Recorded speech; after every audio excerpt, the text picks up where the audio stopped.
Telangana municipal ఎన్నికల్లో కాంగ్రెస్ ప్రభంజనం కనిపించింది. 116 మున్సిపాలిటీలకు గాను దాదాపు 85కు పైగా మున్సిపాలిటీలు కాంగ్రెస్ కైవసం చేసుకుంది.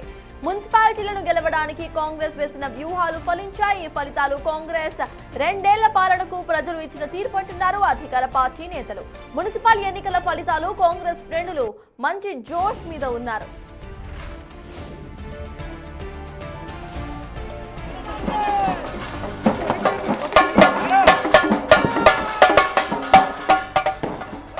తెలంగాణ మున్సిపల్ ఎన్నికల్లో కాంగ్రెస్ ప్రభంజనం కనిపిస్తోంది. 116 మున్సిపాలిటీలకు గాను దాదాపు 85కు పైగా మున్సిపాలిటీలు కాంగ్రెస్ కైవసం చేసుకుంది. దీనికి సంబంధించిన పూర్తి అప్డేట్స్ మా ప్రతినిధి హేమ లైవ్ లో అందించడానికి సిద్ధంగా ఉన్నారు. హేమ, చెప్పండి, మొత్తం 116 మున్సిపాలిటీలకు 85కు పైగా మున్సిపాలిటీలను కాంగ్రెస్ కైవసం చేసుకుంది. విజయాన్ని ఎలా చూడాలంటారు? అప్డేట్స్ ఏంటి హేమ?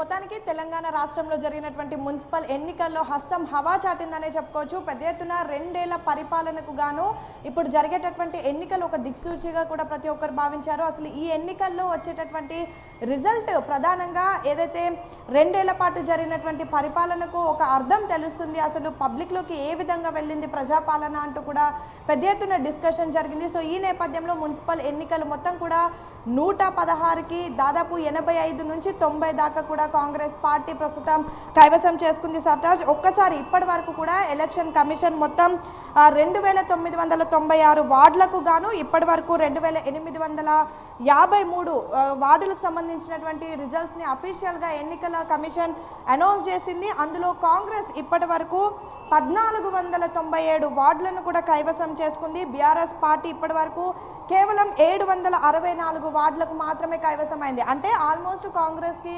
వచ్చినటువంటి రిజల్ట్లో హాఫ్ ఆఫ్ ద రిజల్ట్ బీఆర్ఎస్కి వచ్చినట్టుగా. ఇక బీజేపీ అయితే కనీసం 300 వార్డులు కూడా దాటలేదు, కేవలం 278 వార్డులకు మాత్రమే పరిమితమైంది. అయితే ఇప్పటి వరకు మంచిర్యాల మున్సిపల్ కార్పొరేషన్ చూసుకుంటే మొత్తం 60 వార్డులు ఉంటే అందులో 40 కాంగ్రెస్ కైవసం చేసుకుంది.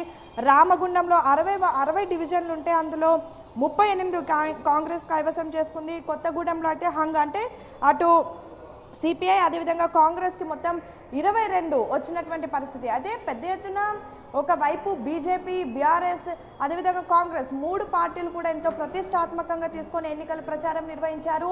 ఇక బీజేపీ అయితే ఏకంగా సెంట్రల్ నుంచి లీడర్స్ని పిలుచుకొని కూడా ఇక్కడ ప్రచారం నిర్వహించారు. బీఆర్ఎస్ పార్టీ అయితే మొదటి నుంచి కూడా సెంటిమెంట్తో ముందుకు వెళ్ళింది. పెద్ద ఎత్తున రీసెంట్గా జరిగినటువంటి ఫోన్ ట్యాపింగ్ అంశం, ముఖ్యమంత్రి అంటే మాజీ ముఖ్యమంత్రి కేసీఆర్ ఇన్వెస్టిగేషన్ కానివ్వండి, ఇదంతా కూడా సెంటిమెంట్ వర్కౌట్ అవుతుంది, కాంగ్రెస్ పార్టీకి నెగటివ్ అవుతుంది అంటూ కూడా భావించారు. అదేవిధంగా 2 ఏళ్లు కాంగ్రెస్ పార్టీ చేసినటువంటి ప్రజాపాలన పైన కూడా అనేక ఆరోపణలు చేస్తూ పథకాలు ఏవి కూడా అమలు కావట్లేదు, 6 గ్యారెంటీలు ఏమయ్యాయి అంటూ కూడా పెద్ద ఎత్తున ఎన్నికల్లో ప్రచారం చేసినప్పటికీ కూడా కాంగ్రెస్ పెద్ద ఎత్తున జరిగినటువంటి మున్సిపల్ ఎన్నికల్లో అయితే హవా చాటింది. ఇటు ముఖ్యమంత్రి రేవంత్ రెడ్డి నుంచి అటు మంత్రులు, ఎమ్మెల్యేలు, ఎంపీలు, కార్పొరేషన్ చైర్మన్లు, రీసెంట్గా నియమితులైనటువంటి డీసీసీలు ప్రతి ఒక్కరు కూడా గ్రౌండ్కి వెళ్ళి పనిచేశారు. ఏసీసీ వ్యవహారాల ఇన్ఛార్జ్ మీనాక్షి నటరాజన్ కూడా తెలంగాణ రాష్ట్రానికి వచ్చి అనేక జిల్లాలు పర్యటించారు. అక్కడ ఉన్నటువంటి సమస్యలను తెలుసుకున్నారు. అక్కడ వెళ్ళి అక్కడ ఉన్నటువంటి ఓటర్స్తో కూడా మాట్లాడినటువంటి పరిస్థితి. ఎన్నికల ప్రచారంలో ఒకవైపు పీసీసీ, మరొక వైపు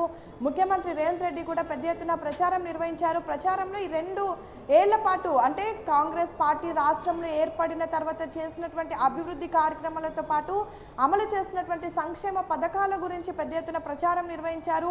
గత 10 ఏళ్లలో బీఆర్ఎస్ చేసినటువంటి ధ్వంసం ఏంటి అంటూ కూడా ఎన్నికల ప్రచారంలో ముందుకెళ్లినటువంటి పరిస్థితి. ఒకవైపు లీడర్లు అదేవిధంగా ప్రతి ఒక్కరు అభ్యర్థులు కూడా తమను గెలిపిస్తే రానున్నటువంటి 3 ఏళ్ల పాటు కూడా రాష్ట్రంలో కాంగ్రెస్ పార్టీ అధికారంలో ఉంటుంది కాబట్టి ఖచ్చితంగా ఆయా మున్సిపాలిటీలకు, ఆయా డివిజన్లకు ఖచ్చితంగా అభివృద్ధి చేస్తాము అంటూ కూడా అభ్యర్థులంతా కూడా ప్రచారం నిర్వహించినటువంటి పరిస్థితి. కొన్ని ప్రాంతాల్లో అయితే ఏకంగా ఇంటర్నల్ డిస్ప్యూట్స్ వల్ల ఖచ్చితంగా అక్కడ కాంగ్రెస్కి కాస్త ఇబ్బంది కలుగుతుందని భావించినప్పటికీ కూడా ఆ స్థానాల్లో కూడా కాంగ్రెస్ బలపరిచినటువంటి అభ్యర్థులు గెలిచారు. సేమ్ టైం మొత్తం 7 కార్పొరేషన్లు ఉంటే అందులో 5 కార్పొరేషన్లు కూడా కాంగ్రెస్ కైవసం చేసుకుంది. దీనిపైన పెద్ద ఎత్తున కాంగ్రెస్ శ్రేణులంతా కూడా హర్షం వ్యక్తం చేస్తున్నారు. ఉదయం ఇదే గాంధీ భవన్ వేదికగా సెలబ్రేషన్స్ చేసుకున్నారు. యాక్చువల్లీ మొన్న ఎగ్జిట్ పోల్స్లో కూడా ఆల్మోస్ట్ 90% వరకు కాంగ్రెస్ సీట్లను కైవసం చేసుకోబోతోంది అని తెలిసినప్పటి నుంచి కూడా సంబరాలు అనేవి కొనసాగుతున్నాయి. కాసేపటి క్రితం నిజామాబాద్లో పిసిసి చీఫ్ మహేష్ కుమార్ కూడా మాట్లాడి ఇదంతా కూడా 2 ఏళ్ల